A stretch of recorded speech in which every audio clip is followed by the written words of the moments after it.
¿Cómo anda, Carola? Muy bien. Preparándonos para este fin de semana, especialmente atentos a la información que te había enviado a Meteorología. Sí, claro, viendo que cuándo sale el sol, por ejemplo. Exactamente. El Viendo domingo. cuándo se concreta esto de septiembre y la primavera. Bueno, vamos a contarte los contenidos de nuestro programa del día de hoy. Tiene que ver con cosas que se han dado en esta semana y se han convertido en noticias especialmente dolorosas y desagradables. El exmilitar Gilberto Vázquez confesó torturas. Tú relatabas inclusive textualmente sus palabras sobre el segundo vuelo. Según se revelan las actas que ven la luz a raíz de un pedido de acceso a la información pública de madres y familiares de desaparecidos.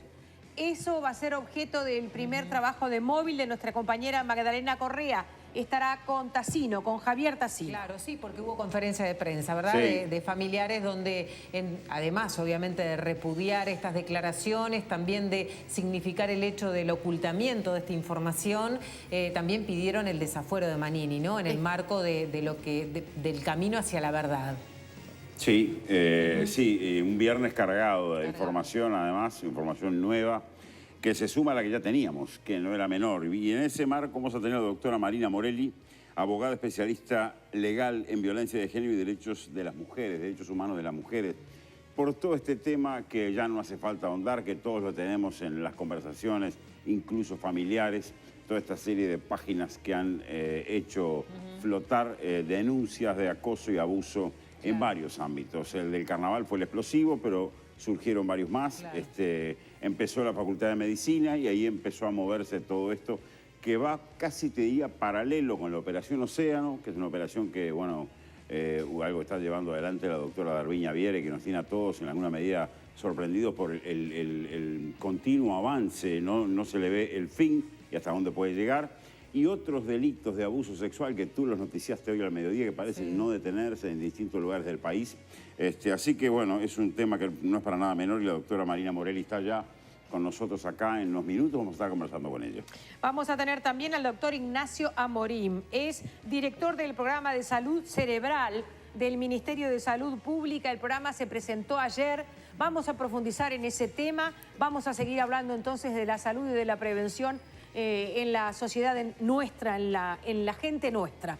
Tendremos otros contenidos, pero esos son los que te queremos adelantar a la hora de te vamos a empezar a esconder cosas, quiero que lo sepas. Vamos a empezar a esconderte cosas porque tenemos un mandato. Nos están haciendo un boicot. Nos están haciendo Esa es algo la verdad. raro, pero Esa es la nosotros verdad. por arriba estamos tratando, yo te voy a empezar a esconder cosas, ella te va a empezar a esconder cosas. Hoy no es grave, quédate tranquila que hoy les decimos que sí y otro día vemos cómo los manejamos. Exacto, hay que, esa es la estrategia. Hay que ir Está muy navegando, bien. exactamente. Esa es la estrategia. Un abrazo y buen fin de semana. Arrancarle Chao. una sonrisa a usted es lo principal que para nosotros cuenta en este paso. Qué amor, muchas gracias. Nos vemos, hasta luego. Chao, chao. Y a ustedes, amigos, les cuento que cuando hacen sus compras, fíjense que diga por allí Industria Uruguaya, porque cada vez que compras productos de acá, estás defendiendo al país y generas empleo, lo más importante. Apoyan queso rallado artesano, naturalmente artesano, condimentos Hidalgo, productos de nobleza, bolsas para residuos Herradura, fuertes y resistentes y masa madre, sanas delicias para todos los momentos del día.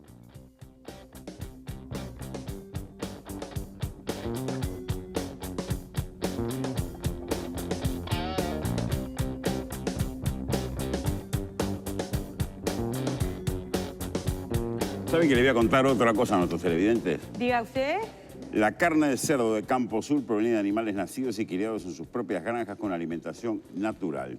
Son productos libres de gluten, con menos grasa.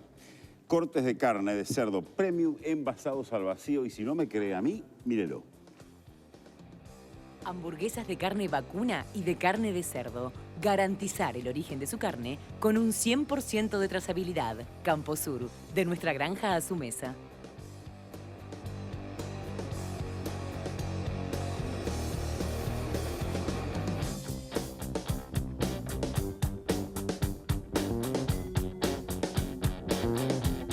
Esto es como en el avión, ¿viste? Cuando hay que acomodarse, hay que...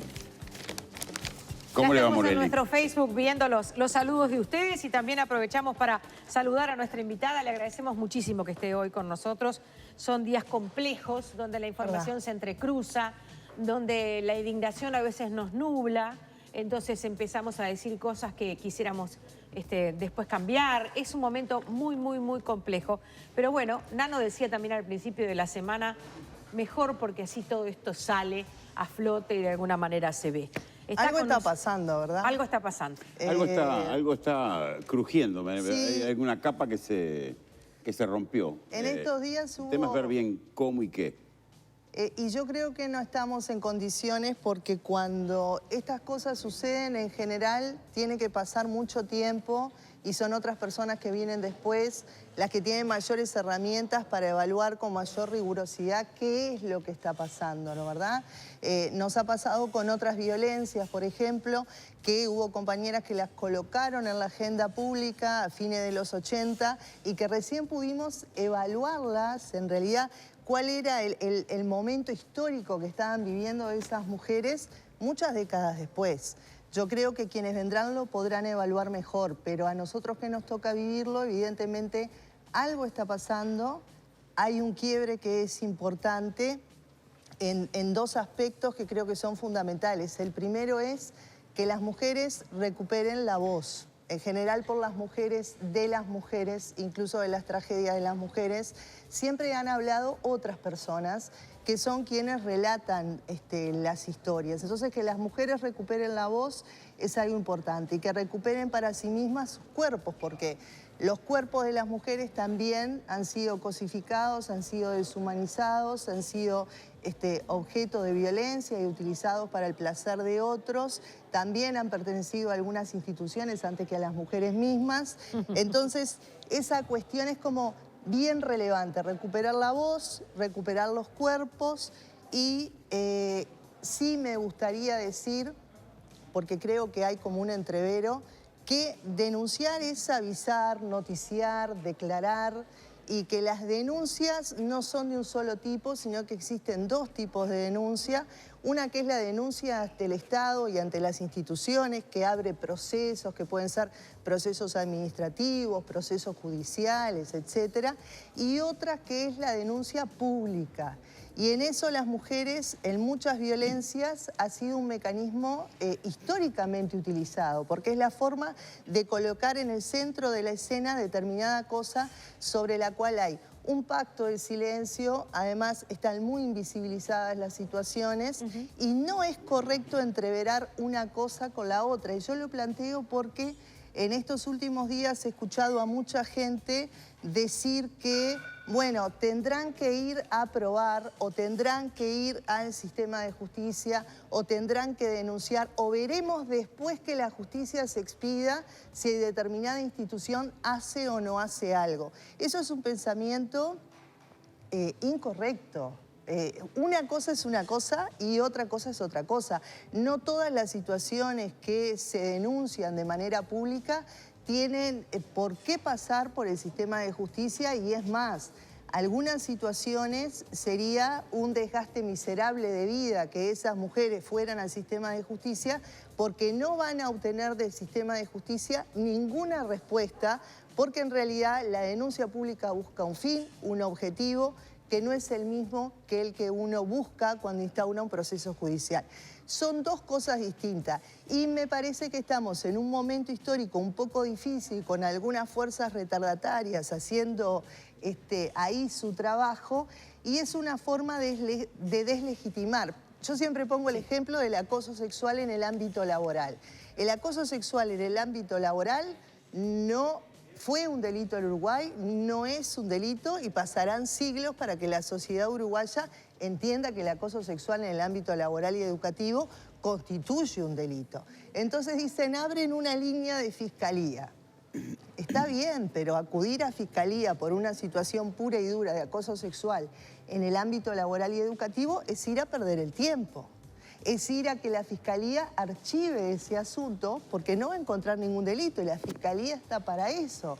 Es titular de la acción punitiva del Estado. ¿Y entonces qué hay que hacer? A mí, si me permitís, sí, una visión masculina, porque me parece que el cambio nos abarca a todos. Lo que se rompió para todos, sí, me parece claro. Acá. Yo decía el otro día en otro lugar donde me toca hablar que estas denuncias anónimas que yo no comparto, porque me parece lo anónimo es algo que yo no comparto mucho, pero tratando de mirarlo en el momento en que ocurre, siento que es una forma de pagar con la misma moneda, en alguna medida también. Es el tipo de lo que tú estás describiendo como otra forma de denuncia. Lo que es improbable al no tener pruebas, como este acoso laboral al que tú te referís recién, quizá lo que merezca es una denuncia anónima, porque no hay forma de probarlo. Pero el riesgo es, la denuncia anónima tiene una frontera invisible. Ese es el único riesgo que tiene esto. Pero de todas maneras lo que está pasando es que algo se rompió. Y hay un dique que no contiene más determinadas cosas y esto se desbordó. Se desbordó porque aparecieron la palabra varones en todos los ámbitos. Y está todo el mundo discutiendo sobre esto. Las familias, los jóvenes, los viejos, los abuelos, contando experiencias. Entonces, lo que está pasando es un intercambio en una red generalizada que para mí ese es el valor de esta denuncia. Lo que provocó en la palabra de la gente, lo que hizo en las casas de ustedes, que nos están mirando, ¿no? Sí, lo que pasa es que ahí introducís un tema que es bastante complejo, que son dos cosas distintas. Una cosa, Nano, es la denuncia anónima y otra cosa es el escrache. Son dos cosas que no tienen nada que ver y que en este caso, como las redes son muy fáciles de utilizar, etcétera, etcétera, resulta que surgen, ¿verdad? Tratando de encontrar algo positivo, ¿no? Claro, pero ahí hay que ser cuidadoso porque la denuncia anónima muchas veces es la única vía que tienen las víctimas, sobre todo de violencia sexual, para poder expresar algo que acontece. No hay forma de que den su identidad, porque poner su identidad arriba de la mesa implica en ocasiones un serio riesgo de vida. Bien. En ocasiones riesgo para la integridad física. Ahora, otra cosa es lo de los scratches que tienen que saber, porque hay que tomar medidas de autocuidado y medidas de cuidado colectivo, tienen que saber que hoy en el mundo que vivimos y en el sistema que vivimos, poner nombres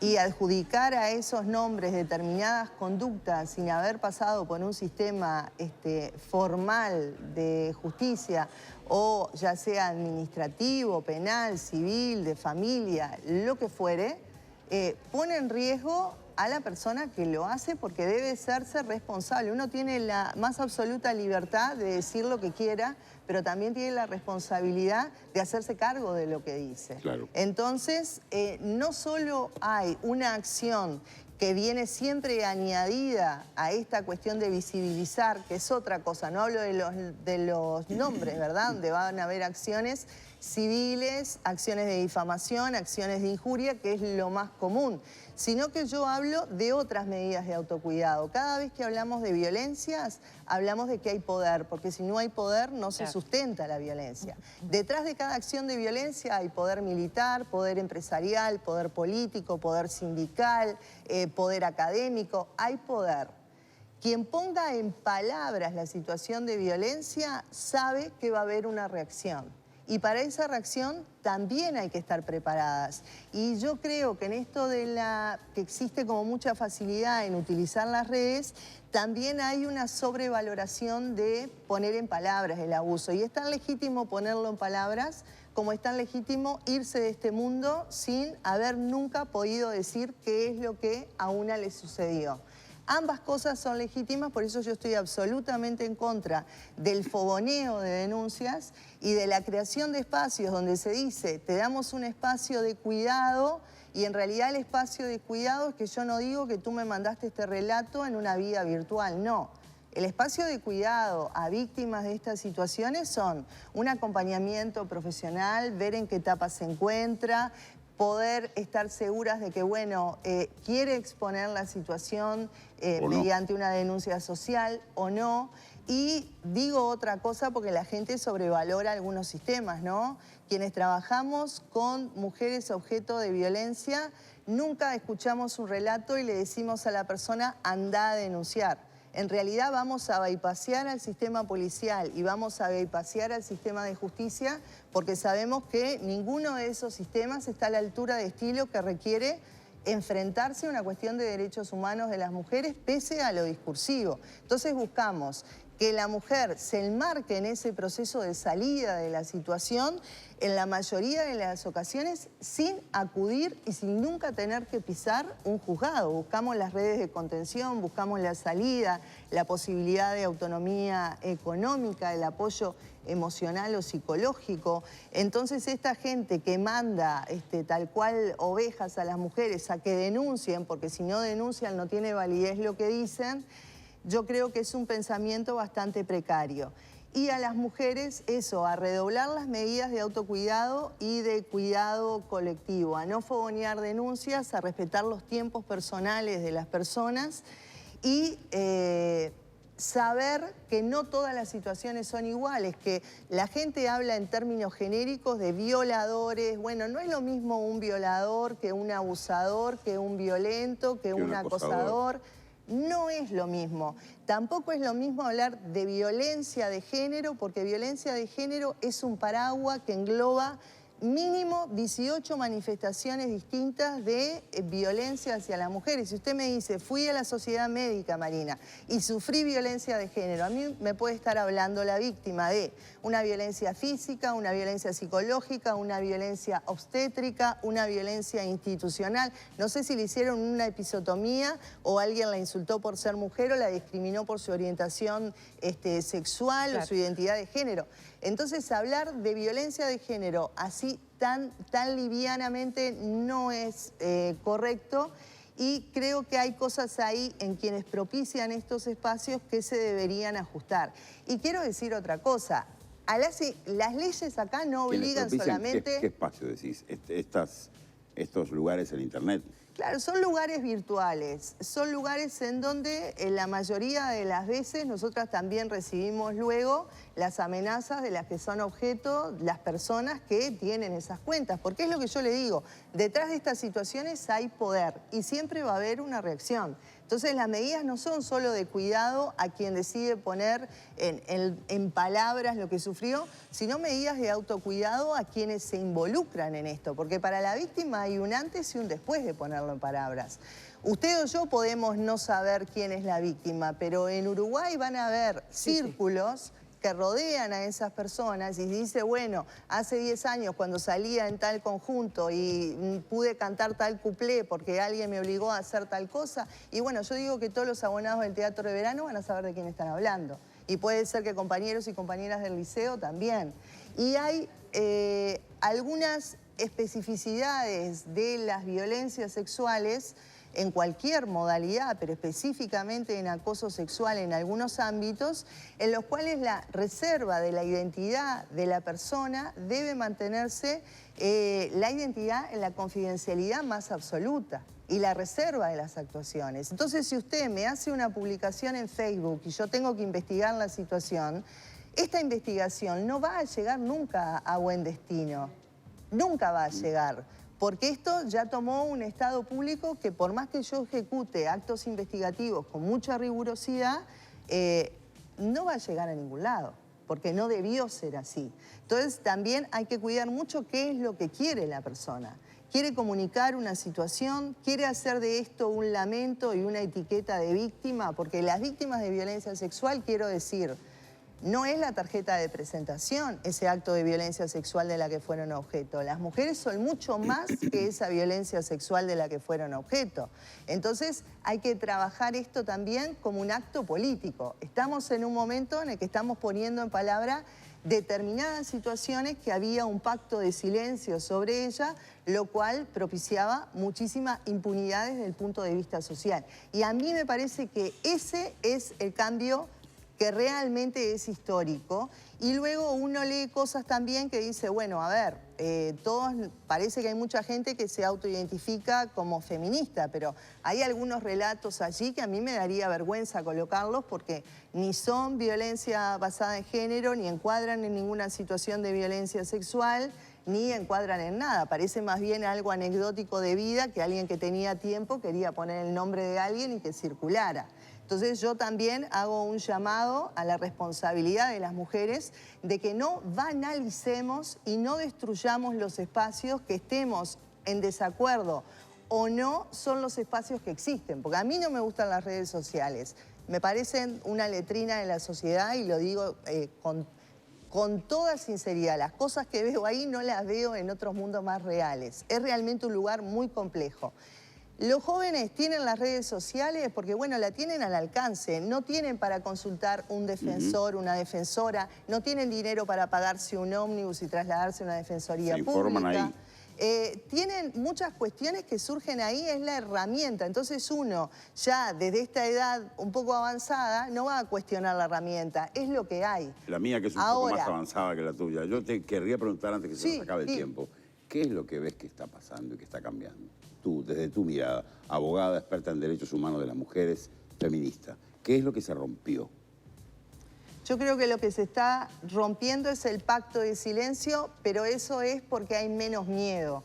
Nos han educado de tal manera, tan amedrentadas, tan encasilladas, en que en realidad la tragedia que te sucede sos merecedora, que algo hiciste para provocar que eso te sucediera, o que algo no fuiste capaz de hacer para ponerle un final a esa situación, que creo que el miedo se está acabando y cuando se acaba el miedo, la culpa se hace un paquetito y vuela por la ventana. Y ahí las mujeres toman la voz. Y yo creo que eso hace que sea un momento de liberación y de un movimiento un momento político bastante importante y hace que sea un momento de mucho miedo para muchas personas que han ejercido este tipo de violencia en la más absoluta impunidad en todos los ámbitos en los que se ha movido. Y eso genera algunos conflictos y algunos chisporroteos que creo que hoy estamos más en el chisporroteo que en otra cosa, ¿no? Voy a aportar una cosa, yo ni tengo tiempo de preguntar, pero no importa porque agradezco muchísimo la presencia de la doctora Marina Morelli. Y es que en Instagram, la murga, que se llama Un Título Viejo, que no sé exactamente cuántas, déjenme ir a ver, cuántas personas tiene por lo menos 26.000 seguidores. Unas cuantas, sí. ¿Verdad? Publicó anoche un comunicado que dice: queremos contarle que la murga no va a estar presente en el próximo Carnaval 2021. Agradecemos todos los momentos vividos y dicen hasta la vuelta. Esta es una de las cosas que está pasando, Marina. Bueno, ahí yo le diría que ese tipo de respuesta es lo más vulgar y es una respuesta que se aparta a la lógica. Si yo soy responsable de un sindicato, de una cooperativa, de un ministerio, de una escuela, de una universidad, y no cierro las puertas y digo me voy o mando a los empleados, los despido o cierro las puertas de la universidad. Las instituciones están obligadas a prevenir este tipo de conductas y están obligadas por ley, no es una opción. Y prevenir no significa hacer un folleto ni hacer un videíto. Prevenir implica un conjunto de acciones que se ligan lógica y razonablemente y que están diseñadas estratégicamente. Sí previnieron, pero el hecho igual sucedió, deben investigar. No como les enseñó mamá o como les venga en gana, sino como la ley dice, en 30 días en el ámbito privado y en 60 días en el ámbito público. Y si pasa 61 o 31 días, ya son responsables. Debe ser reservada la investigación, debe ser por escrito y mantenerse confidencialidad la identidad de la víctima. Deben sancionar a la persona responsable y deben además reparar si hubo daños en la víctima. Y esas son sus obligaciones. Cerrando o no saliendo en carnaval, yo creo que es una conducta que termina siendo un tanto irresponsable. Si queremos luchar contra esto, nos cerramos las universidades, porque quiero decirles algo, si la actitud va a ser esta en las instituciones donde se va a poner en palabras que existen personas que ejerzan violencia, no cerramos carnaval. Cerramos Uruguay, que alguien cierre con llave, apague la luz y vayámonos 3 millones, porque no va a quedar ámbito a salvo porque esto transversaliza todos los lugares, lamentablemente. Sí, quizás eso es lo que se rompió en la frontera de los lugares. Pero bueno, yo ayer, antes de despedirte, ayer presencié en mi propia casa una divina discusión entre hombres y mujeres de entre 20 y 30 años sobre este tema altamente elocuente, en la que por suerte me pude callar la boca y dejarlos a ellos que hablaran. fue también ahí aprendemos. Muy interesante, todos los viejos aprendemos. Gracias, doctora Marina Gracias, Morelli, A ustedes. abogada especialista legal en violencia de género y también en tema de derechos humanos de mujeres. Y nos aproximamos un poquito a la diferencia entre acoso y abuso, pero creo que también se dijeron otras cosas más que importantes. Hasta la Muchas vuelta. gracias, hasta la vuelta, A hasta la que ustedes. viene. ¿Sabe que tenemos a May agarrando a Tassino del brazo? Porque Javier Tassino tiene que retirarse y vamos a hablar de esta confirmación de torturas, muerte y participación en el segundo vuelo por el ex militar Gilberto Vázquez, según revelan las actas que se han difundido en las últimas horas a raíz de un pedido de información pública que realizara madres y familiares de desaparecidos. Adelante, Maggie. Muchas gracias, Marina Esnanos. Muy buenas tardes para todos. Sí, hablamos de actas del Tribunal de Honor que se realizó, se convocó justamente al ex represor en el año 2006, recién ahora se conocen, y a eso tuvo acceso familiares.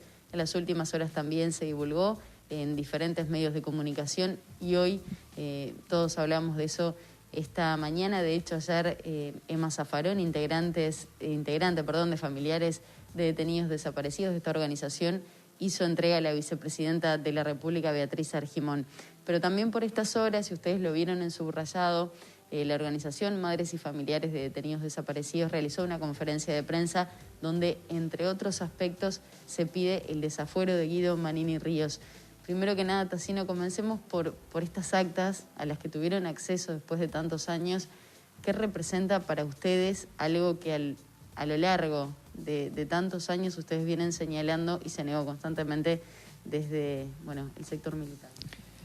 Bueno, representa mucho porque tiene que ver con ese esfuerzo y trabajo que se realizó durante años y que venimos denunciando, que venimos diciendo lo que ha pasado, lo que fue el terrorismo de Estado, las muertes, las torturas, las desapariciones. Y el hecho de, desde un principio cuando se negaba, hasta los propios militares decían que si hay desaparecidos que lo comprueben. Bueno, eso se ha comprobado. Hoy ya hay declaraciones de militares y durante todos estos años el Comando General del Ejército lo ocultó. Vimos todavía no miramos todas las actas, hay actas que cuesta todavía leerlas porque son extensas y al mismo tiempo en esta semana o en la otra vamos a tener otra parte de las actas de los tribunales de honor que se han realizado. Y eso nos va a permitir también, porque como tú decías, hoy las actas están en el Parlamento, están en la Fiscalía. De hecho, el fiscal de Corte ya las tiene. Ustedes creo que hicieron entrega también al fiscal de Corte y ya se los va a derivar a Percivales según la información que manejamos. Sí, ayer se entregó al Parlamento y se entregó al fiscal de Corte, se le entregó, hablando del Parlamento, también a la vicepresidenta. Y y eso nos va a permitir seguir trabajando por el hecho de la memoria, la verdad, la justicia, tan necesaria para el país. No solamente por el tema de los desaparecidos, que ya sería algo muy importante, porque los desaparecidos en definitiva era gente que aspiraba a tener una sociedad mejor en momentos muy difíciles desde el punto económico para la gente y para el propio país, y aspiraban a eso, aspiraban a fortalecer una democracia donde la gente tuviera posibilidad de vivir mejor, no era nada más y nada menos que eso. Entonces nos parece que toda esa represión realizada durante esos años fue totalmente excesiva y criminal, y un trato, sobre todo con las mujeres, detestable, de cómo las torturaban, las hacían cosas tremendas. Y eso es lo que nosotros aspiramos en definitiva. No tenemos rencores, no tenemos ansias de venganza, queremos una sociedad igualitaria desde el punto de vista de posibilidades, queremos al mismo tiempo que la gente viva mejor y esta es una parte de cómo nosotros fortalecemos la democracia. Esto es una parte. Viste que la democracia tiene que ver con muchos aspectos. Y bueno, y en eso hay que luchar. No, permítame consultarle porque voy sobre eso que está señalando ahora. ¿Esto puede cambiar un antes y un después teniendo en cuenta confesiones que se negaron durante mucho tiempo y un sector seguramente de la sociedad se esté enterando que esto realmente existió? ¿Puede marcar un quiebre? Y sí, yo creo que tiene que marcar un quiebre, porque son actas que fueron escondidas durante mucho tiempo en función de cómo se trataban los mandos, en definitiva, cómo trataban y ocultaban toda esa información. Si nosotros no tenemos, en definitiva, y no educamos de una forma distinta a las Fuerzas Armadas, tampoco ayuda en función de la democracia. Hay que formarlas de otra forma, formarlas más democráticamente, más allá de todo lo que se hace y se dice, y al mismo tiempo los mandos lo que han hecho durante todo este tiempo, involucrar al conjunto de las Fuerzas Armadas, mentirle, crear odio contra la gente, contra el pueblo, contra los que luchan por una vida mejor, que cuando luchás por una vida mejor, estás luchando por un mejor acondicionamiento y de vida de los propios soldados. Entonces, el tema es no esconder lo que ha pasado, y lo que se ha hecho durante todo este tiempo, y en función de lo que sucede con Cabildo Abierto, por lo menos con el representante de Cabildo Abierto, ha estado ocultando toda esa información. Cuando decíamos que las Fuerzas Armadas o los comandos sabían dónde estaban los desaparecidos, sabían lo que había pasado, se estuvo ocultando todo eso de una forma muy desagradable que no ayuda en absoluto a nada. Por eso el tema de la justicia es esencial.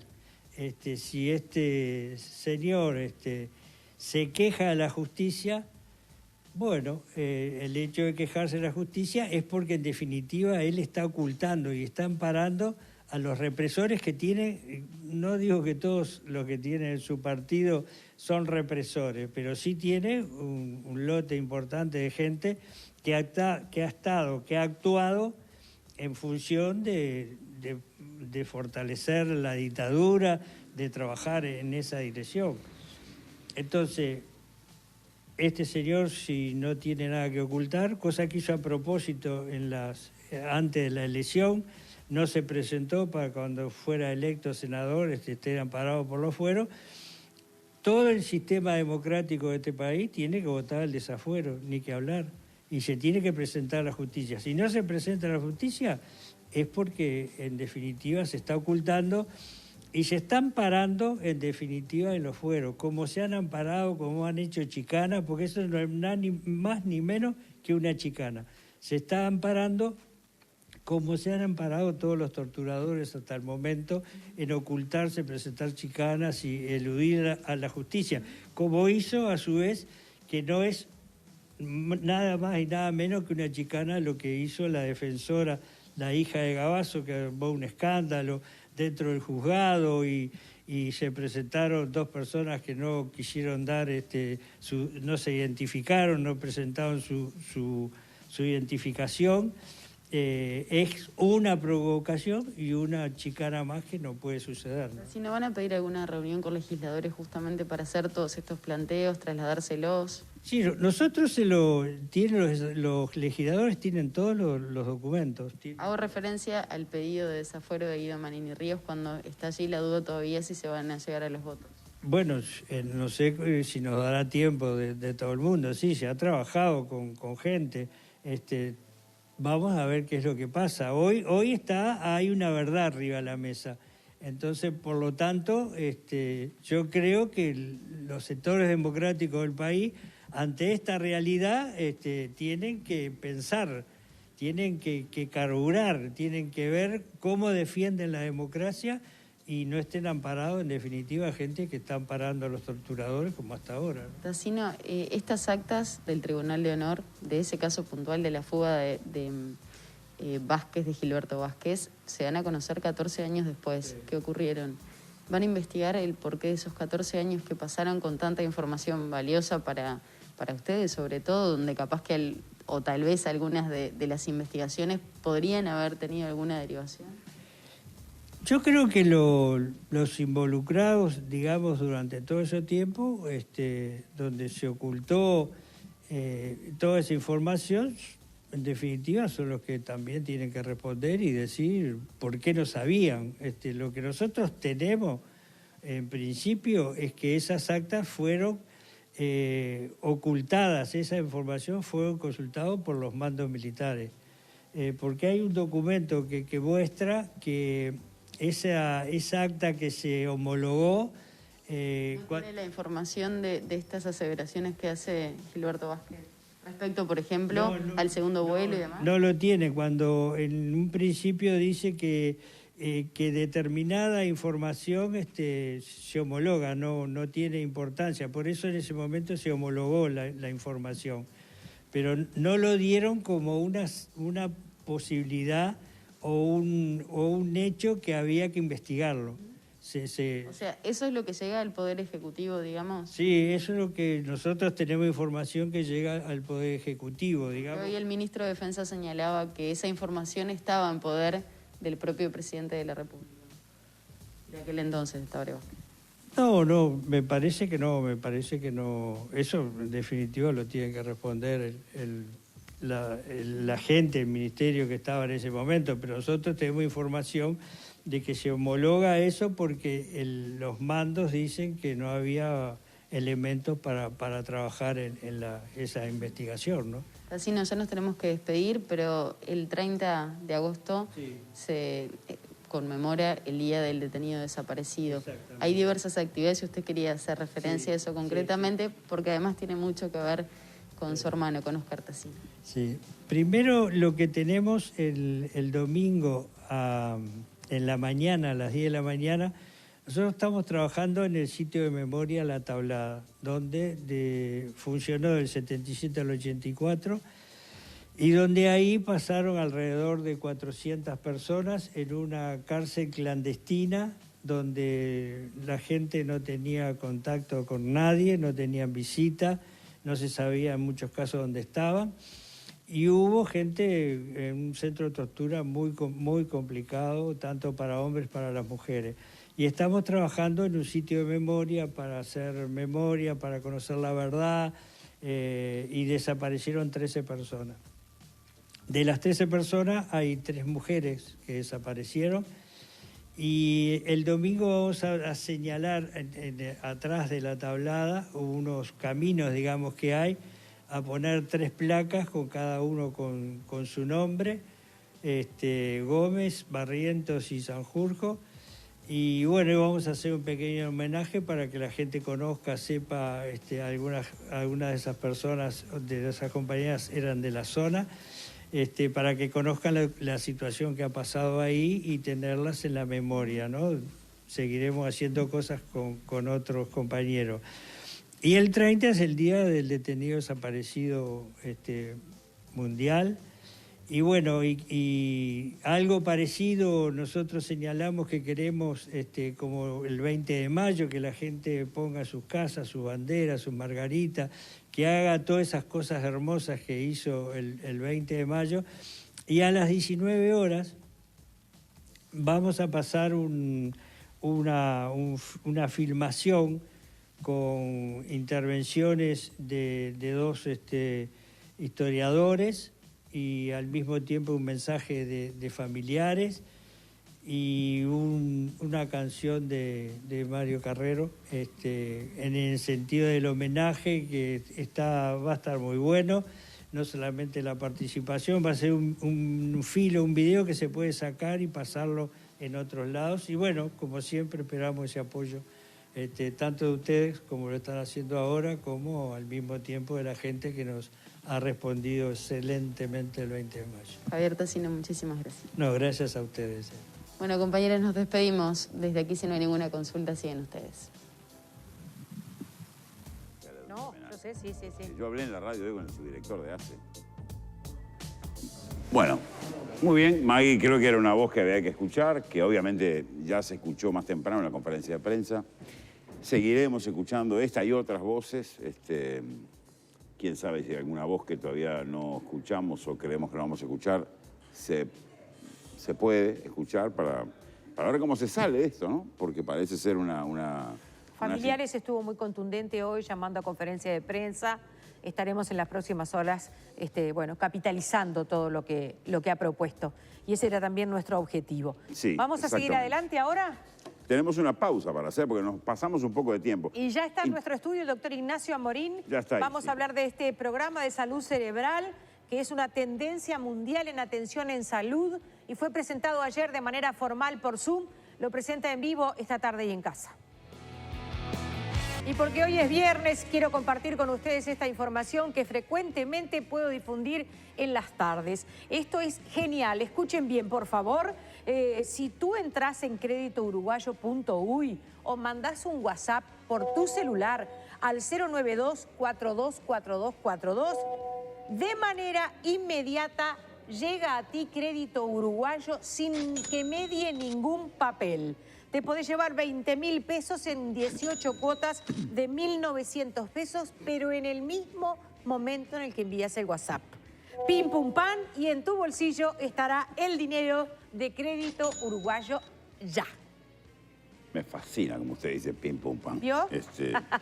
Pim, pum, pan se puede dañar el cerebro. Sí, exactamente. Eso iba a relacionarlo, porque pim, pum, pan puede ser un estallido. Sí. Bienvenido, Ignacio Amorín, doctor. Muchas ¿Cómo gracias. le va? Viene con casi con la novedad, ¿no? Está como un niño con un juguete nuevo, puede ser así. Efectivamente, en el día de ayer presentamos con el ministro Salinas el programa de salud cerebral. Si bien con ese nombre no existía ningún programa, evidentemente el Uruguay de hace mucho tiempo trabaja sí, en los problemas neurológicos. Fíjese que el primer instituto de neurología de América Latina fue creado en Uruguay en 1927, fundado por Américo Ricaldoni. Precisamente lleva el nombre de Américo Ricaldoni. Primero en América Latina. Sí, el segundo en todas las Américas, primero el de la Universidad de Columbia. O sea que en ese sentido fuimos unos adelantados. El país trabaja y trabaja muy bien en el tema neurológico de hace mucho tiempo. Lo que sí el ministro Salinas decidió fue elaborar un paquete de medidas específicas para coordinar algunas acciones, mejorar la atención de algunas patologías neurológicas y sobre todo difundir en la población algunos hábitos saludables preventivos en relación a la salud cerebral. Porque todo el mundo tiene claro cómo prevenir, por ejemplo, los ataques cardíacos. Hay que controlarse la presión, controlarse el azúcar, controlarse el colesterol. Sin embargo, en el tema salud cerebral eso no está tan claro. Entonces, pero no son los mismos ateromas que obstruyen las arterias del corazón los que pueden llegar a obstruir las del cerebro. Son los mismos, pero no es el único problema de tipo neurológico, porque también están los problemas degenerativos, la enfermedad de Alzheimer, como tú decías, los traumatismos cerebrales. Es decir, que hay un conjunto de medidas que van más allá de lo vascular. Igualmente sabemos que lo vascular, la hipertensión, la diabetes, el tabaquismo, influye mucho también en las patologías degenerativas.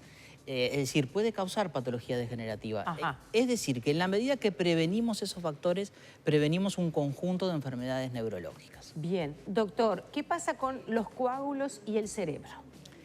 Los coágulos, que son como taponcitos, las plaquetas se juntan y tapan las arterias, tapan las cardíacas, las de los riñones, las de la retina, las de las piernas y pueden tapar también las del cerebro. Y ahí ocurre rápidamente que la persona tiene bruscamente una dificultad en alguna de sus funciones cerebrales, en las de hablar, en las de comprender, perder la fuerza de la mitad del cuerpo, porque se tapa esa arteria y produce un infarto cerebral, o el famoso ACV, o stroke, como lo dicen en la lengua anglosajona, le llaman stroke porque es algo brusco. Entonces nosotros tenemos capacidad actualmente para destapar esos coágulos cuando se tapan, a través de dos vías que son, una inyectando una sustancia que se llama trombolítico, el trombo es el coágulo, es decir, logra destruir ese coágulo y reabrir la arteria, y otra que es mecánica, que es colocando un catéter que llega al cerebro y destapa el coágulo. Pero estas técnicas son tiempo dependientes, es decir, tenemos un determinado periodo de tiempo en el cual podemos actuar, que es de 4 horas y media para los trombolíticos intravenosos y es de 6 a 8 horas para una trombectomía mecánica. Entonces, nada. Es poco tiempo, es poco tiempo. Y entonces tenemos antes de un deterioro mayor. Antes de un deterioro mayor o antes de una secuela que sea irreversible. Irreparable, claro. E incluso que puede comprometer la vida, porque una ACV puede comprometer la vida. Entonces tenemos que tener muy aceitados los mecanismos, mejorar la coordinación para que, en primer lugar, la prevención, como le decía, de estos asuntos, la hipertensión arterial, el colesterol, el tabaquismo. Luego que la persona, que la población en general sepa reconocer rápidamente los síntomas de ACV y llamar y pedir una asistencia médica. Claro, el traslado tiene que ser inmediato y al lugar correcto. Al lugar correcto, y el médico también tiene que estar muy bien entrenado en reconocer que se trata de un ACV, de un posible ACV, un posible candidato para beneficiarse de estas técnicas. Y debe trasladarlo con un código especial que le llamamos clave 1 o un código ACV. Y debe trasladarlo a un medio, a un centro de tercer nivel que realice este tipo de técnicas. Centros de trombolisis o centros donde haya un angiógrafo que permita hacer una trombectomía mecánica. De eso se trata este desafío, de aceitar todos estos mecanismos, de generar en todo el país centros donde estas técnicas, estas terapéuticas se puedan realizar efectivamente y en esos tiempos que son muy acotados. Es bien interesante, doctora Morín, porque podemos pensar nosotros que como programa llegamos a todo el país, que estamos teniendo televidentes en Artigas, en Rivera y en 33. En cualquiera de esos 3 departamentos donde surja una situación como esta de una ACV, ¿qué es lo que usted ve que hay que hacer? ¿Y para qué tenemos capacidad? Tenemos capacidad para realizar en tiempo y forma estas 2 técnicas, pero vemos una subutilización de las mismas. Por las causas que le decía, falta de reconocimiento del paciente en buscar rápidamente la asistencia. A veces fallas en el sistema médico en reconocer y trasladar rápidamente la situación. Y entonces eso es lo que tenemos que mejorar. En los 3 departamentos que usted mencionó sí se realizan, por ejemplo, trombolisis. Y sí se han trasladado en alguna oportunidad para hacer una trombectomía mecánica a algunos pacientes, que son los menos, los que necesitan trombectomía mecánica son un 5 o 10%.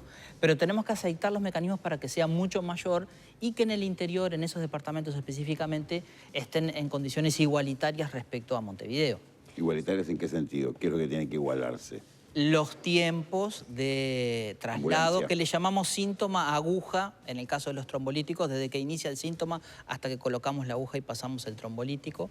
Y tenemos un poquito más, 6 a 8 horas para la trombectomía mecánica. ¿Qué contraindicación puede tener un trombolítico? Una de las principales es tomar una medicación anticoagulante, porque ahí si ponemos el trombolítico va a producirse un sangrado. Esa es una de las más importantes. O sea que el paciente tiene que saber si toma un choice, un anticoagulante de ácido acetil salicílico, por ejemplo, que tiene que planteárselo al médico si esa situación se da ante un médico que no lo conoce, que no sea su médico, por ejemplo. Sin duda, hay un protocolo de actuación muy estricto. Bien. Y el médico es evidente que va a hacer estas preguntas. Cada caso se va a decidir específicamente y discutir específicamente. Bien. Pero en ese caso, el que toma choice, sí, probablemente se va a beneficiar de ir directamente a una trombectomía mecánica sin pasar por la trombolisis. Bien. La intención de esto es salvar vidas. Salvar vidas, bajar la discapacidad, o sea, las secuelas con las que quedan las personas después de una ACV. En segunda instancia, bajar los costos del sistema de salud, porque uno dice son técnicas costosas, pero si analizamos en el largo plazo, en realidad estamos gastando menos, porque estamos dejando a una persona con menos secuelas, en las cuales del otro modo tendríamos que gastar mucho más. Eso no es un tema menor para los decisores de gasto. ¿Y qué va a pasar ahora, presentado el programa? ¿Por dónde se empieza? Vamos a empezar por las campañas de prevención, vamos a mejorar el reconocimiento por parte de los pacientes. Eso, uno puede estar padeciendo una de estas situaciones sin no darse cuenta. Eso posiblemente Claro, sea porque- cerebralmente muy complicado. No, ese porque a ataque veces- que le vino, eso. ¿Sabe qué, Quiero doctor? saber. Llegar al médico es toda una tarea. Hay gente que no quiere, hay gente que lo niega, hay gente que le tiene miedo, hay gente que dice, los De médicos... ninguna manera. Ahí Sí. está. Hay gente que dice, de ninguna manera. Entonces, si uno tiene un síntoma que está allí diciendo, esto es una luz roja que se enciende, no me venga con el ninguneo, atiéndalo. Pero ¿a qué tiene que atender? Porque yo sé de algunas señales que la gente dice, me acuesto y me duermo un ratito y capaz que se me pasa. Y en el me duermo un ratito y capaz que se me Va la pasa, vida. está la vida de la persona o la calidad de vida en los próximos 10 años. Ante la duda siempre hay que consultar, Bien. aunque sea telefónicamente. Bien. La primera orientación telefónica puede aclarar mucho y depende del contexto clínico, los factores de riesgo que tiene la persona, pero hay algo muy característico que es perder la fuerza de la mitad del cuerpo, por ejemplo. Quedarse bruscamente sin capacidad para hablar correctamente. ¿Caerse? Caerse producto de un problema motriz, por ejemplo, de perder la fuerza. Perder una pierna, por ejemplo, perder un apoyo. Sí, puede ser perfectamente y hay que consultar inmediatamente. Luego, si es otra cosa, claro, bueno, no aplicaremos estas técnicas. Perfecto. Entonces usted decía perder fuerza en una parte o en la mitad del cuerpo.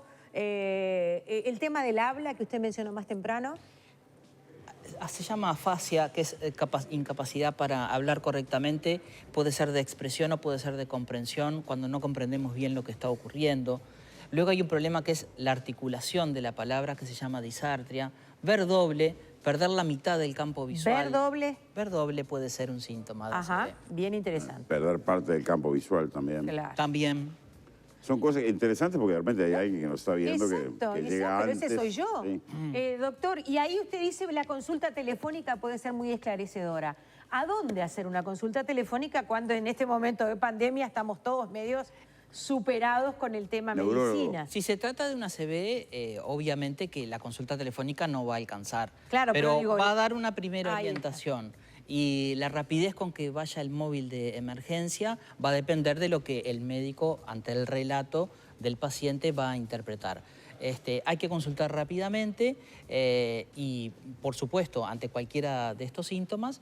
Y ahí el médico, una vez que llega, va a evaluar rápidamente mediante una escala que se llama NIS, cuál es la situación y va a decidir los traslados correspondientes. Consulta de Candela, la cardioaspirina tomada a diario, ¿es también un preventivo neurológico? Cardioaspirina es una marca comercial del ácido acetilsalicílico, pero es un preventivo fundamental. Se toman 100 miligramos por día cuando está indicada por el médico en función de algunos factores de prevención primaria, es decir, cuando la persona nunca sufrió este tipo de eventos, o secundaria, cuando ya lo sufrió y evitamos que sufra un segundo evento. Es fundamental, el ácido acetilsalicílico es la prevención más utilizada en el mundo para el ACV. Bien.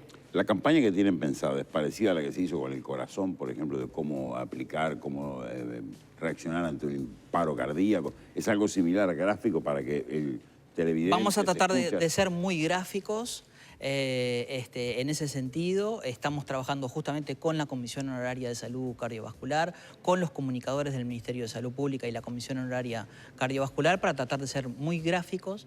Hay campañas internacionales, hay experiencia internacional ya acumulada, específicamente se llama FAST, esas campañas que se han implementado en otros países, que obviamente la tenemos que traducir a nuestro idioma y a nuestra idiosincrasia para que sea comprensible por toda la población. Sí, me recuerdo una campaña que había hecho un gran actor inglés sobre el tema cardiorrespiratorio, que era muy gracioso. Estaban apretando, eran unos mafiosos apretando un detenido y les hacía un infarto. Claro. Y el actor... pasaban a revivirlo para seguir extorsionándolo, ¿no? Pero como los ingleses lo manejaban con humor. Bueno, no sé si vamos a ser tan gráficos, claro. Pero va a Hágalo un poco más serio, doctor, le diría yo. Vamos a depender de los comunicadores. Es el humor inglés ese que Claro. hace Muy fino. que la comprensión sea exacta, reviví lo que le tenemos que ir dando. ¿no? Puede ser una idea, lo vamos a evaluar.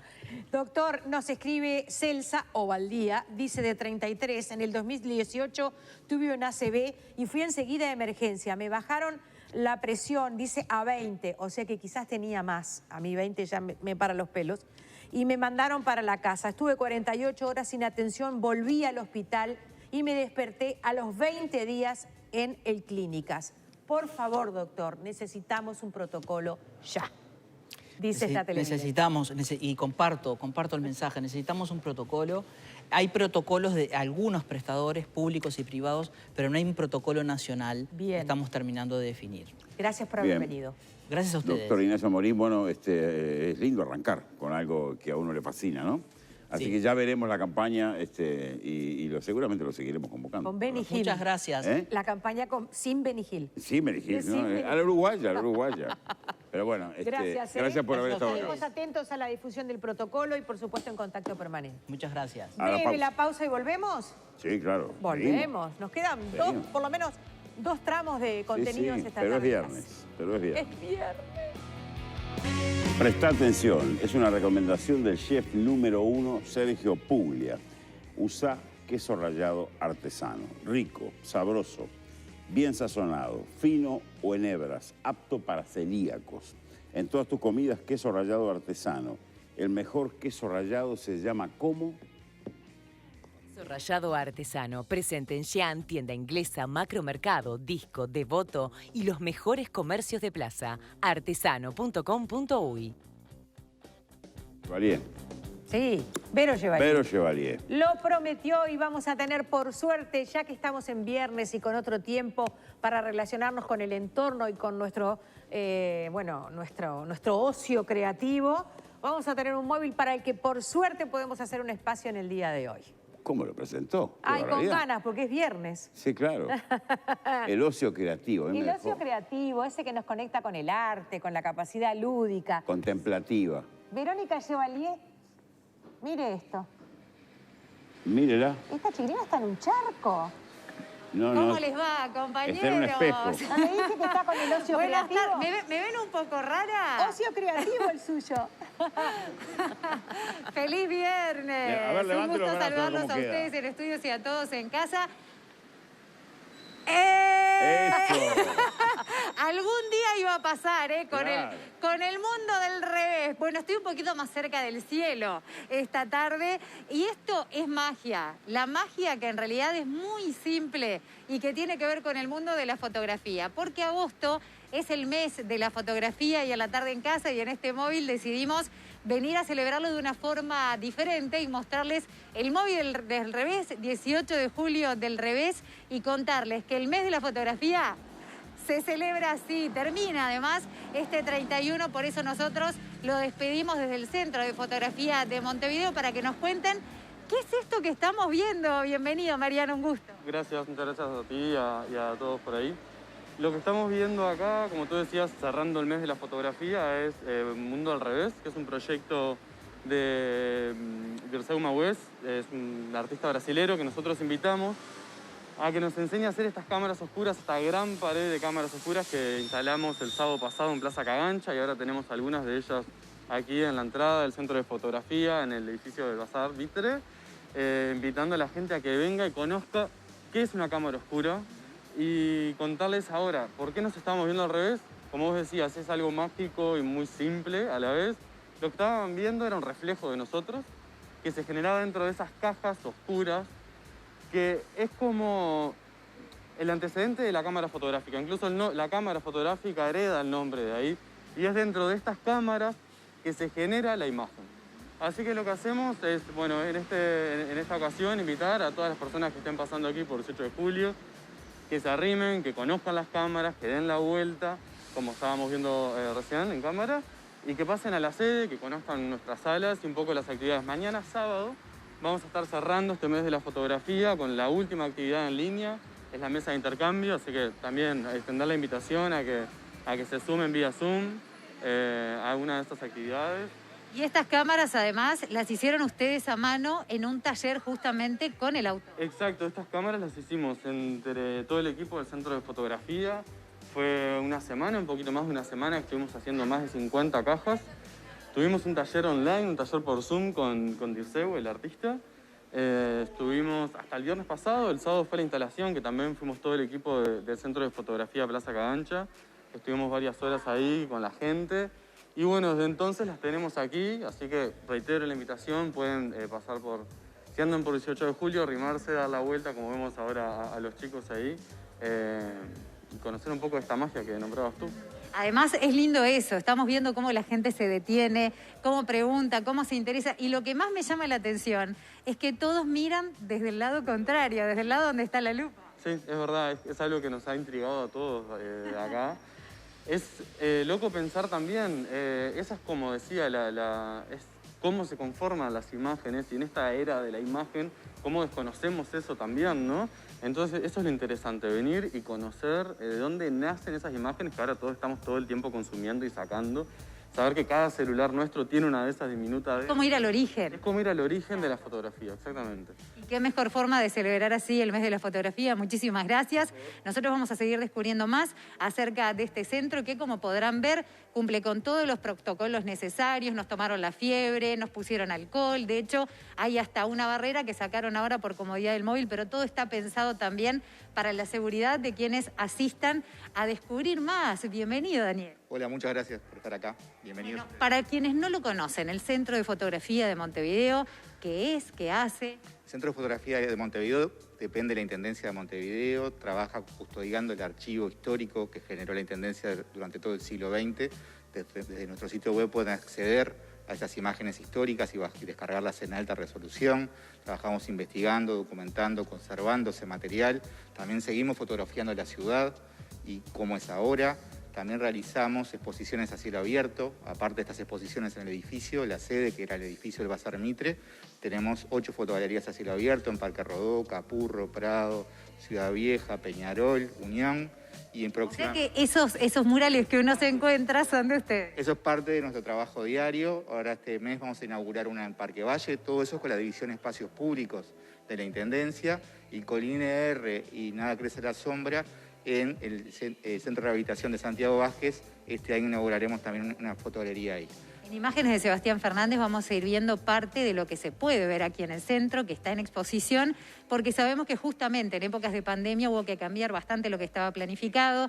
De hecho, las actividades de agosto, mes de la fotografía, iban a ser distintas, terminaron teniendo una sola presencial, que fue la de Plaza Cagancha. ¿Cómo se las ingeniaron para la reapertura? Claro, justo estas inauguraciones que están viendo ahora se inauguraron el 13 de marzo y en la inauguración tuvimos que dar la noticia del comienzo de la cuarentena.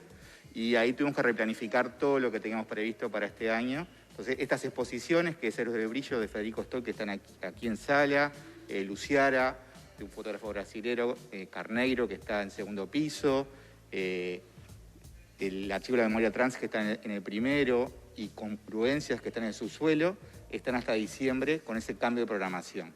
Muchas de las muestras que están planificadas para este año pasaron para el año que viene, y muchas de las fotogalerías también se cambiaron, pero las fotogalerías retomamos el ritmo rápidamente porque al poder salir a los espacios públicos, esa programación continúa.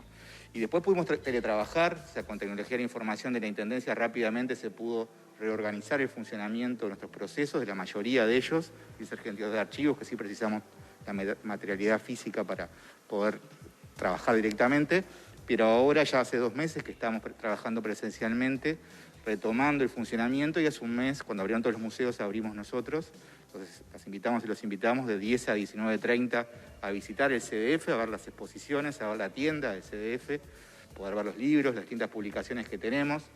En la virtualidad, como vos comentás, en agosto, mañana tenemos la última actividad de difusión de la fotografía, que es Zona de Intercambio, donde distintas instituciones que enseñan fotografía, parte de sus alumnos, presentan sus trabajos a partir de las 10 de la mañana. Pueden acceder a nuestro sitio a conocer esos trabajos. En formato virtual tenemos muchas charlas de distinto tipo.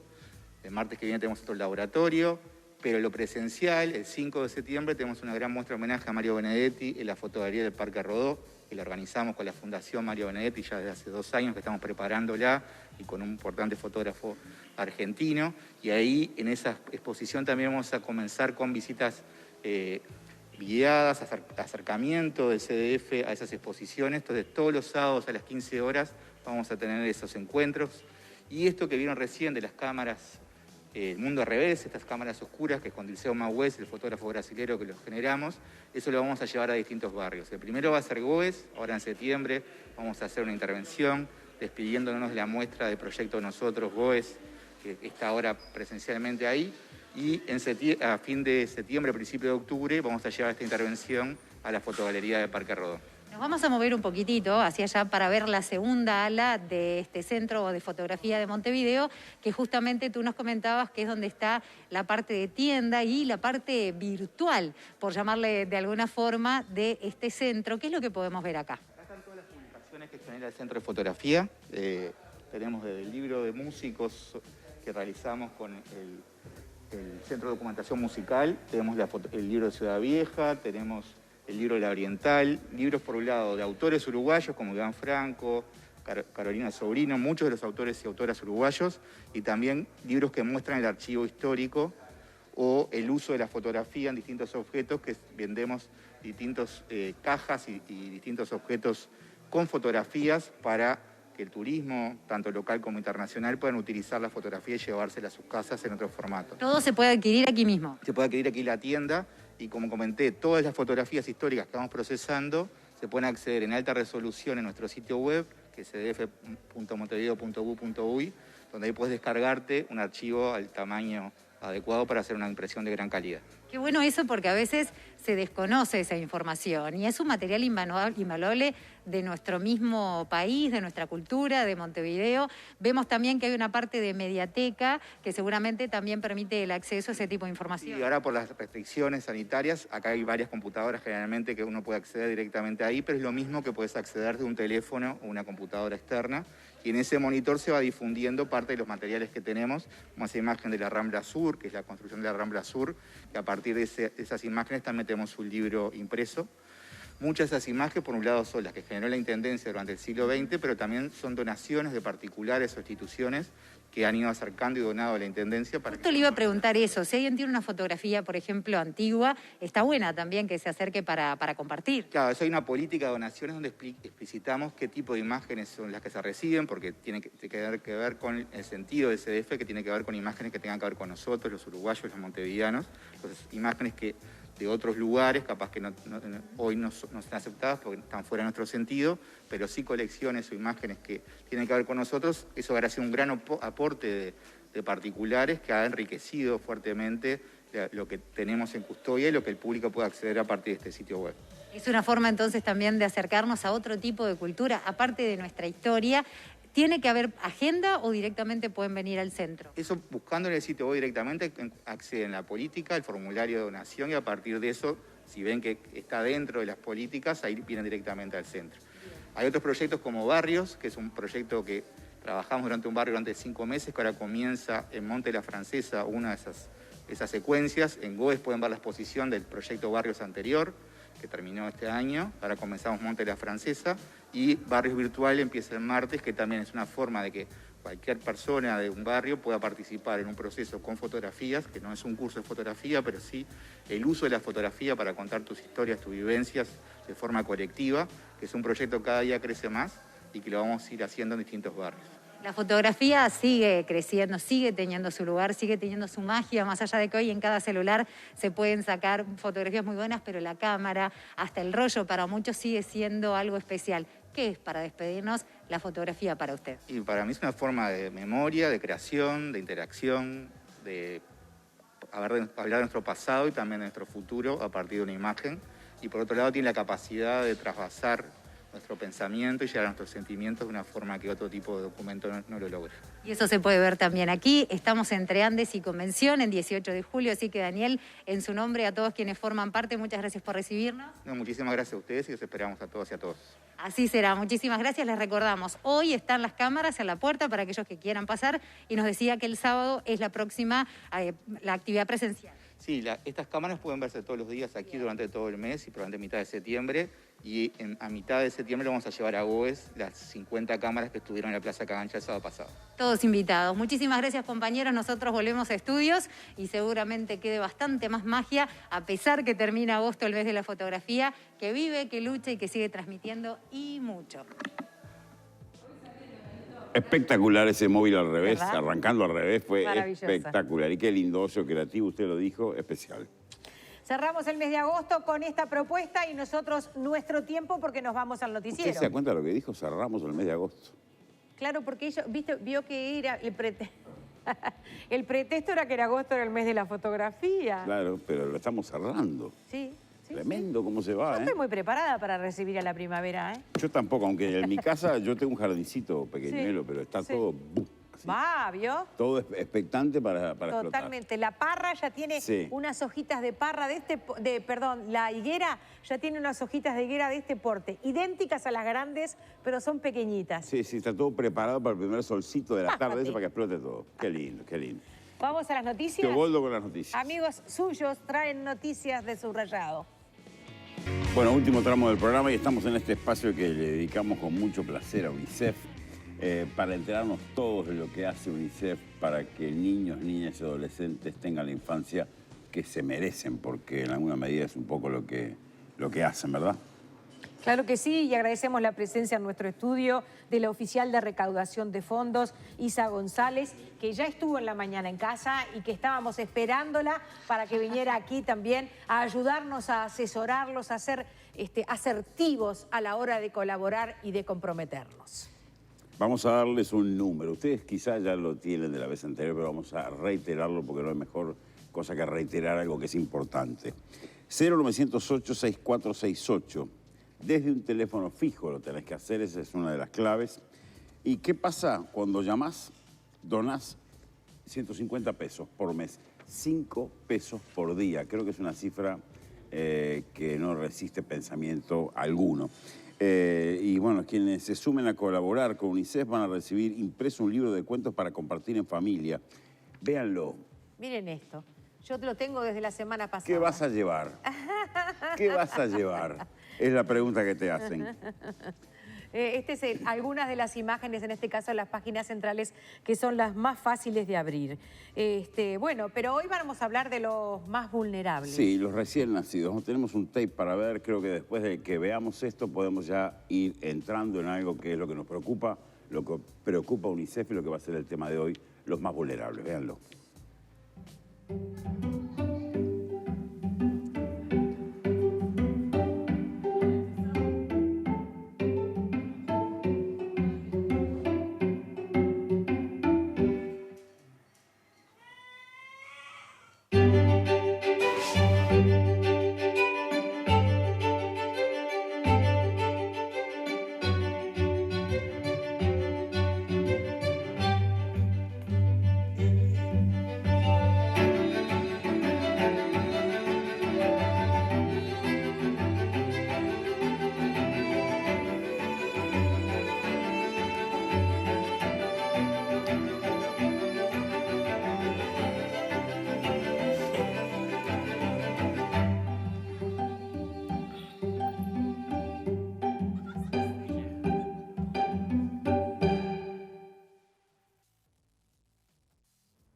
Lindo de ver, pero lamentablemente tenemos que poner algunos números que no son lindos porque de esos 400.000 bebés que nacen al día, 7.000 se mueren.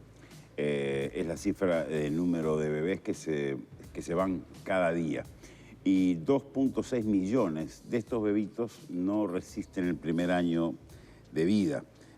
Cosa que, bueno, que estos padres que en algunas imágenes vimos con sus bebés no deberían tener que vivir una experiencia así. Son números muy grandes como para no ponerse a pensar en el número que les acabo de dar, que se los voy a reiterar de nuevo, antes que Marinés siga. 0908-6468. Agarra una viromía, anotalo.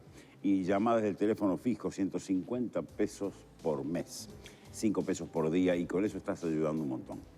Son las convocatorias que hacemos para decirles que ustedes pueden ayudar, porque no es una situación que escapa a cada uno de nosotros. Podemos ayudar, podemos salvar las vidas de muchísimos recién nacidos, porque el 80% de estas muertes pueden evitarse. Así que ese es el 80% que nos interesa. Con tu ayuda lo vamos a lograr llamando a ese 0908-6468. Solo hay que hacerlo de un teléfono fijo y además de Yapa te llega el libro de regalo. También podés adherirte a través de la web unicef.uy. Y agradecemos muchísimo la presencia de nuestra invitada para conversar de cómo trabaja UNICEF con estas maravillas que veíamos de personitas recién nacidas, para las cuales justamente estamos pidiendo un apoyo fundamental, recaudando en el día de hoy fondos. Isa González, gracias por venir. Compartíamos datos impactantes y, bueno, ¿qué hace UNICEF con las madres y con los recién nacidos. Bueno, muchas gracias por recibirme para hablar de este tema tan importante que en UNICEF nos preocupa mucho, para darles como un dato de la importancia que es esto para UNICEF. UNICEF ayuda a que nazcan 1 de cada 5 niños en el mundo. De cada 5 niños que nacen en el mundo, UNICEF ayudó a nacer 1. Y eso a mí me parece como un dato impresionante, ¿verdad? Porque habla de eso, de que UNICEF está en las localidades más lejanas, está en más de 190 países y tiene foco en la primera infancia. Cuando hablamos de estos, que tú decías, Nano, 7.000 bebés que mueren por día, esto pasa en los primeros días de vida. Los primeros 28 días, los primeros días después que nace son esenciales para que se determine la supervivencia de ese bebé. Si es sí o es no. Exacto, si es sí o si es no. Por ejemplo, hablamos de comunidades rurales súper alejadas, ¿verdad? Donde el acceso a los servicios de salud son muy difíciles de acceder. Hablamos de que hay lugares, por ejemplo, que esto a mí me impacta como muchísimo, que hay lugares en los que los papás esperan 28 días para ponerle el nombre a su bebé, ¿verdad? Imagínense esperar 28 días para ponerle el nombre a tu bebé, porque lo más probable es que no sobreviva, ¿verdad? O sea, que no lo nazca. tienen hasta que no pasa esa prueba. Es como una forma de protegerse contra el dolor y contra esa pérdida. Entonces, lo más natural es no ponerle un nombre a ese bebé hasta que tenga 28 días. Claro, porque quizás hayan sufrido o visto sufrir a otros, una circunstancia que ningún padre debiera vivir, y entonces hasta ese momento es como una cría. Hay que esperar que llegue la certeza de que es el hijo o la hija, y eso aparece recién a los 28 días. Es un embarazo de 10 meses. Es muy importante. Sí, es muy importante, y ahí es donde hace foco UNICEF, ¿verdad? Muchos de los bebés son prematuros, entonces hace mucho foco en trabajar en el embarazo de la mamá, pero también en esos primeros días, para que los bebés, como decía el video, puedan tener la vida que se merecen, ¿verdad? Y salir adelante. Contanos un poco, Isa, porque a veces en lugares donde no hay servicios, donde no hay médicos cerca, parece que las soluciones pueden ser bastante más simples de lo que nos parecen desde acá. Contanos un poco lo que hace UNICEF en estos casos. Exacto, Nano. Hay cosas que nosotros nos imaginamos, 7.000 bebés muriendo por día. O sea, para lograr solucionarlo tiene que venir algo como muy difícil o muy complejo, ¿verdad? Y hay algo que es muy sencillo, que UNICEF implementa en estas comunidades rurales de difícil acceso, que es lograr el método canguro, que tal vez muchos lo conocemos, que implica poner al bebé sobre el pecho de su mamá o de su papá y simular una especie de incubadora, y así poder mantenerlo calentito, y ahí va ganando peso, va creciendo y de a poquito va saliendo adelante. Y es algo sumamente sencillo, ¿verdad? El método canguro, y ponerlo ahí. Es un método que salva vidas. Además, el placer agregado, que significa tener ese corazoncito contra el nuestro. Latiendo ahí. Exacto. Y sintiendo que seguimos dándole vida. Inclusive es muy bueno también pensar que los hombres lo pueden hacer, que a veces quedan ajenos del embarazo. Exacto. No, y esto es y no piel pueden con piel. paternar de otra manera más que mirando, preguntando si se necesita algo. Bueno, ahí les necesitamos especialmente, ¿no? Exacto, es un método poderoso, por decir. Ese método poderoso... Como los canguros. Exactamente. Tan poderoso como los canguros. Ese método poderoso lo aplica Fátima y lo tuvo con su hija Harum. Ellas viven en Pakistán y vamos a ver el video de ellas.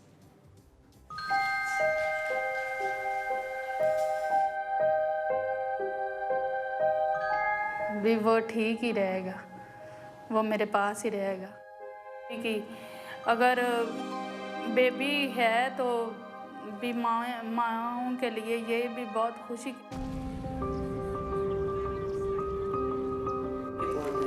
मेरे गांव में मैंने ऐसी कई माएँ और बच्चे देखे हैं जिनकी डेथ हो। Antes de Harum, Fátima dio a luz en 2 ocasiones a bebés prematuros. Los perdió algunos días después de dar a luz. मैं बहुत मुश्किल में थी, बहुत रोती थी, तो मैं बेउम्मीद होके। Harum también nació prematura y su vida estaba en riesgo. जैसे वो सीन फिर आंखों के आगे आ गया, महसूस यही कर रही थी ना बे ये पता नहीं इसके साथ क्या होगा. Pero esta vez, la bebé de Fátima fue recibida en la unidad Madre Canguro en el Hospital Lahore. बहुत अच्छा किया, मैंने ऐसा हॉस्पिटल कहीं और नहीं देखा. El método Madre Canguro es una técnica que salva vidas en casos de nacimientos prematuros. से करो, वो ऊपर लटाना है तो मैंने ऊपर लटाया. वो ये मुझे बात बहुत अच्छी लगी, मेरी बेबी मेरे साथ लग जाती है तो मुझे अच्छा. En Pakistán, UNICEF brinda material esencial y entrenamiento del método Madre Canguro. मैं बहुत खुश हूँ जो इन लोगों ने कोशिश से मेरी बेबी भी बचा ली और माँ को भी बचा लिया. नींद भी पूरी लेती है, ठीक सोती है, ठीक ही उठती. फील्ड भी बहुत अच्छा कर की वजह से वो लोगों की खिदमत करे, वो डॉक्टर बने, अच्छा तालीम हासिल.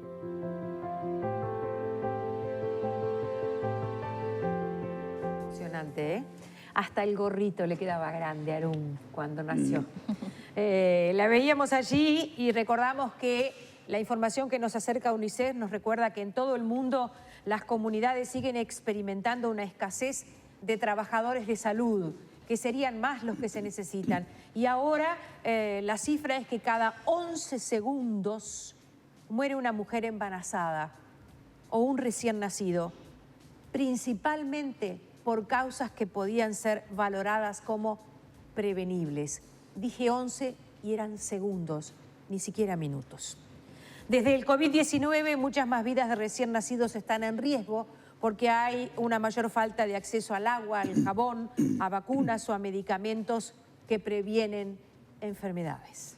Y son, como ya dijimos, 7.000 bebés que mueren por día y UNICEF necesita colaboración para hacer esto que acabamos de ver en Pakistán en otros lugares. Te voy a dar de nuevo el número. Agarra un lapicito y anota desde tu teléfono fijo 0908-6468. 150 pesos por día, 150 pesos, 5 pesos por cada día. Es la donación que te pide UNICEF para trasladar esto a otras partes del mundo. Y si no, lo puedes hacer a través de la web, que es unicef.uy.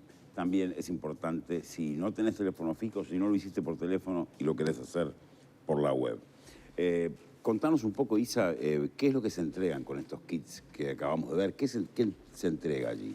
El kit es algo sumamente sencillo ante nuestros ojos, ¿verdad? O sea, muy sencillo a nuestros ojos de Uruguay y con el acceso a las cosas que tenemos.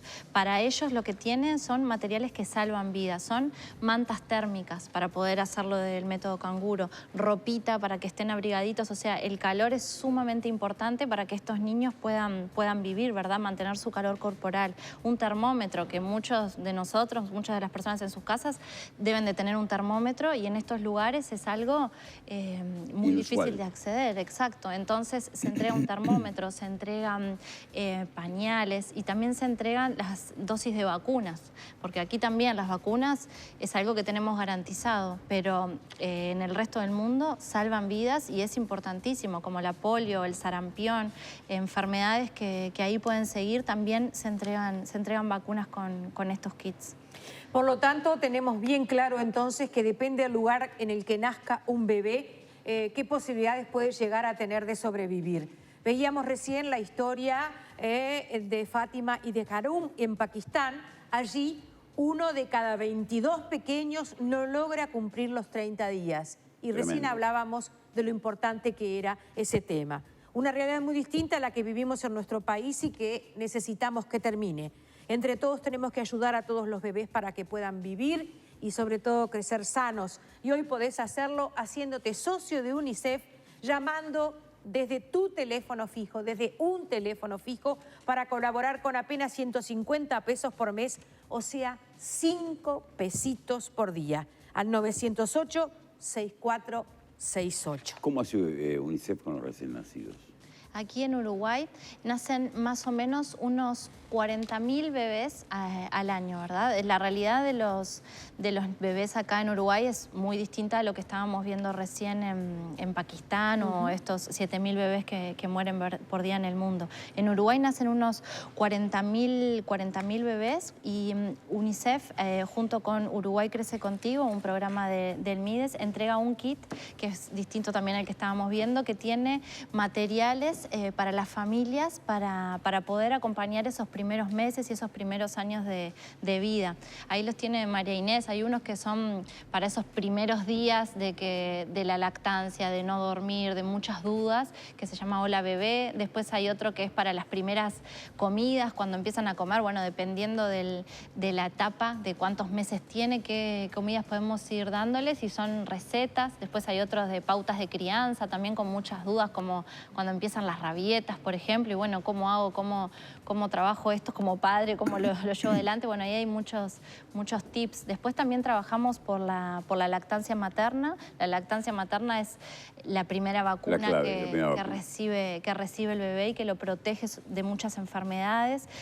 Por ejemplo, ahora con la situación de coronavirus, era muy importante también que las mamás, aún teniendo coronavirus, pudieran seguir amamantando a sus bebés. Entonces, entregamos también con Uruguay Crece Contigo a las familias que participan de ese programa 120 extractores de leche y más o menos 1.500 protectores mamarios, ¿verdad? Para que aún en esas condiciones puedan seguir amamantando. Bien, Isa González, un placer haber tenido acá y esa mirada un poco lo que hace UNICEF acá y en el mundo. Un último pasaje por el número. Primero a Isa González por venir, y ella que también quería agradecer a las personas que ya son socios de UNICEF. Sí, bueno, muchísimas gracias a los socios. Por ejemplo, el viernes de la semana pasada, 150 personas viendo este espacio ya llamaron por teléfono. Bueno, hoy necesitamos 150 más. 150 más, hoy no puede ser menos. Hoy queremos 150 más. Hoy vino ella porque necesita 150 más. La verdad, eran 150 con 150 los puse son yo. 150 pesos. Es un número similar. Exacto. Aparte, parecen hablamos de estos problemas tan grandes, ¿verdad? Y tan importantes, y decimos 150 pesos por mes. Irrisorio. Y en realidad es entre todos, cada uno desde donde pueda, entre todos es que hacemos la diferencia. 150 pesos por mes, que son 5 pesos por día, llamando desde el teléfono fijo al 0908-6468, es entre todos que podemos cambiar la realidad de los niños de Uruguay y del mundo. Queremos 150 más para coronar el viernes como se merece. Y a los que llamen les damos ese libro, les da UNICEF ese libro, especial para el Día del Niño, para tener en el marco del Día del Niño. Gracias, Gracias, Isa, por venir. Gracias a ustedes. Y a ustedes por estar allí y por llegar a los 150. Confiamos en ustedes.